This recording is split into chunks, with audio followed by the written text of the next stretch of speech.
गौतम बुद्ध नगर स्थित Bennett university में पढ़ने वाले बीबीए के छात्र यश मित्तल 22 की 6 करोड़ रुपए की फिरौती के लिए दोस्तों ने हत्या कर दी।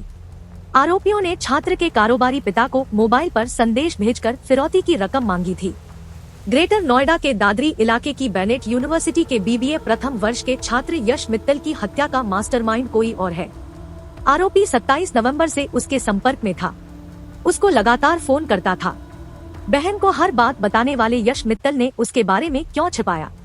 पुलिस और परिजन इस पर उलझ गए हैं। टीचर कॉलोनी निवासी इलेक्ट्रॉनिक्स कारोबारी प्रदीप मित्तल के बेटे यश मित्तल का शव बुधवार की शाम गजरौला में तेवा फैक्ट्री के सामने 200 मीटर दूर दक्षिण की दिशा में खेतों के बीच और चक्रोर किनारे खदान हुए पड़े खेत में मिला। खेत आसपास के खेतों से काफी गहरा है, जिसमें एक किनारे पर गड्ढा खोदकर शव को दबाया गया था। शव बरामद होने की जानकारी मिलते ही पिता प्रदीप मित्तल, फूफा अरविंद अग्रवाल और आसपास के लोग पहुंच गए। फूफा अरविंद अग्रवाल ने बताया कि यश अपनी बड़ी बहन इशिका मित्तल से कुछ भी नहीं छिपाता था। इस घटनाक्रम का मुख्य आरोपी 27 नवंबर से यश के संपर्क में था। उसको लगातार फोन करता था, मगर यह बात यश मित्तल ने परिजनों को कभी नहीं बताई। हॉस्टल से निकलने के 1 घंटे बाद बंद हो गया था फोन। पुलिस का दावा है कि 26 फरवरी की शाम को हॉस्टल से निकलने के करीब 1 घंटे बाद यश का फोन बंद हो गया था। पुलिस सूत्रों की माने तो आरोपियों ने ही यश को फोन करके हॉस्टल से बाहर बुलाया था। इसके बाद सभी लोगों ने पार्टी की थी। पार्टी में हुए झगड़े में आरोपियों ने यश की लात घूंसों से पिटाई कर दी थी। आशंका है कि मारपीट के दौरान आरोपियों ने गला दबाकर हत्या कर दी, जिसके बाद शव को गजरौला क्षेत्र में लाकर गड्ढे में दबा दिया था। 100 किमी दूर शव फेंकने पर उठे सवाल। दादरी पुलिस के मुताबिक आरोपी यश मित्तल के दोस्त है। किसी भी आरोपियों में कोई भी प्रोफेशन किलर नहीं है। अभी तक यह स्पष्ट नहीं हुआ है कि गौतम बुद्ध नगर क्षेत्र में हत्या के बाद आरोपी करीब 100 किलोमीटर दूर उसके शव को लेकर गजरौला क्यों पहुंचे। शव को रास्ते में कहीं फेंका भी जा सकता था। पोस्टमार्टम रिपोर्ट में खुलेगा हत्या का राज। पुलिस गला दबाकर हत्या का दावा कर रही है, लेकिन बड़ा सवाल यह है कि उसके कपड़ों पर खून कैसे और कहां से आया, क्योंकि गला दबाकर हत्या करने पर खून आना संभव नहीं है। वहीं पुलिस ने शव को कब्जे में लेकर पोस्टमार्टम के लिए भेज दिया है। अब पोस्टमार्टम रिपोर्ट में ही हकीकत पता चलेगी कि यश मित्तल की हत्या कैसे और कब की गई। परिजनों ने रात में ही पोस्टमार्टम कराने की मांग की। इकलौते बेटे यश मित्तल की हत्या के बाद पिता प्रदीप मित्तल पूरी तरह टूट गए हैं। मां वर्षा मित्तल और बहन इशिका मित्तल सदमे में है। परिजनों ने गजरौला थाने में पत्र देकर रात में पोस्टमार्टम कराने की मांग की, जिसके बाद डीएम की अनुमति से डॉक्टरों के पैनल ने मृतक यश मित्तल के शव का पोस्टमार्टम किया। मूल रूप से बुगरासी के रहने वाले हैं प्रदीप मित्तल। यश मित्तल के पिता प्रदीप कुमार मित्तल मूल रूप से बुलंदशहर जनपद में स्याना थाना क्षेत्र के बुगरासी अड्डा बड़ा बाजार के रहने वाले हैं। वहीं उनका पैतृक घर है। परिजनों के मुताबिक प्रदीप कुमार मित्तल करीब 40 साल पहले गजरौला में आकर बस गए थे। यहीं पर इलेक्ट्रॉनिक्स के सामान का बड़ा कारोबार करते हैं। जिले में अलग पहचान रखते हैं कारोबारी प्रदीप मित्तल। प्रदीप मित्तल सूर्य इलेक्ट्रॉनिक्स नामक फर्म है। उनकी गजरौला ही नहीं बल्कि पूरे जिले में अच्छी पहचान है।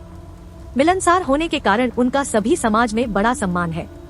बुधवार की शाम जिसने भी सुना वह दंग रह गया। सबसे पहले तो एक दूसरे से फोन कर यह जानकारी करते कि क्या हो गया। इसके बाद घटनास्थल की तरफ दौड़ पड़े। शव को पुलिस ने बरामद कर मोर्चरी पहुंचाया तो व्यापारी वर्ग और नागरिक थाने में जमा हो गए। भौगोलिक जानकारी होने के कारण छिपाया शव।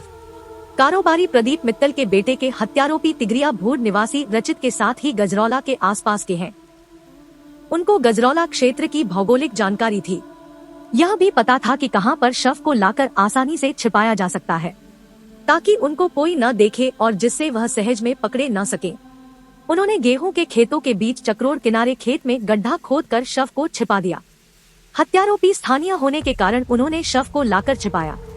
दोपहर 1 बजे तक आता रहा फिरौती का मैसेज। यश मित्तल की हत्या कब हुई, इसे लेकर पुलिस जांच पड़ताल कर रही है।